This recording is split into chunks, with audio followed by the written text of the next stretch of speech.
Hello, ഞാൻ police station vendor സെല്ലിൽ നിന്ന് വിളിക്കുന്നത്. ഫോണിൽ എത്ര സമയം ഇരിക്കൂ? ഫോണിൽ സമയം നിങ്ങൾ വിചാരിക്കും കുറച്ച് സമയം ഇരിക്കുന്നുണ്ടാവും അല്ലേ?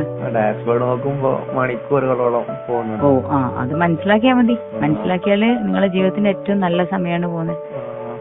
പിന്നെ ആ സമയങ്ങൾ നമുക്ക് തിരിച്ചു കിട്ടൂല. അതിൽ ഒരുപാട് നല്ല കാര്യത്തിന് ഉപയോഗിച്ചാൽ നല്ലത്. ലാംഗ്വേജ് പഠിക്കാൻ നല്ല മാർഗങ്ങൾ അവിടെ ഉണ്ടല്ലോ. ഇപ്പൊ എന്ത് പഠിക്കാൻ എന്താ പ്രശ്നം നേരിടുന്നത്? ഇപ്പൊ പഠിച്ചുകൊണ്ടിരിക്കുമ്പോ തോട്ട്സ് വരും. അതല്ല ഇൻസ്റ്റ എടുത്തു അത് ശരി, ഇൻസ്റ്റ എടുത്തു പോന്ന് തനിയെ. ഇനിയിപ്പോ എന്താ ചെയ്യാ? ഫോണ് മാറ്റി വെക്കുക. അത് ആരെ കുഴപ്പാ? മനസ്സിന്റെ കുഴപ്പല്ലേ? അത് റെഡിയാക്കാൻ എന്തായി? മനസ്സിനെ എങ്ങനെയാ നിയന്ത്രിക്കുക? ബുദ്ധി കൊണ്ട് നിയന്ത്രിക്കാം. അല്ലാണ്ട് വേറൊരു മരുന്നൊന്നും ഇല്ലല്ലോ ഇതിന്. പ്രലോഭനങ്ങൾ കൂടുതലാണ്, നിങ്ങൾക്ക് ബുദ്ധിയും കൂടുതലാണ്. അതാണ് പ്രശ്നം. ബുദ്ധി കൂടുമ്പോ നമുക്ക് മനസ്സിനെ കൺട്രോൾ ചെയ്യാൻ പറ്റുന്നുമില്ല. മനസ്സ് കുരങ്ങനെ പോലെയാന്നാ പറയാ, ഒരു സ്ഥലത്ത് അടങ്ങി നിൽക്കില്ല. ബുദ്ധി കൊണ്ട് മനസ്സിനെ നിയന്ത്രിക്കാൻ പഠിക്കണം.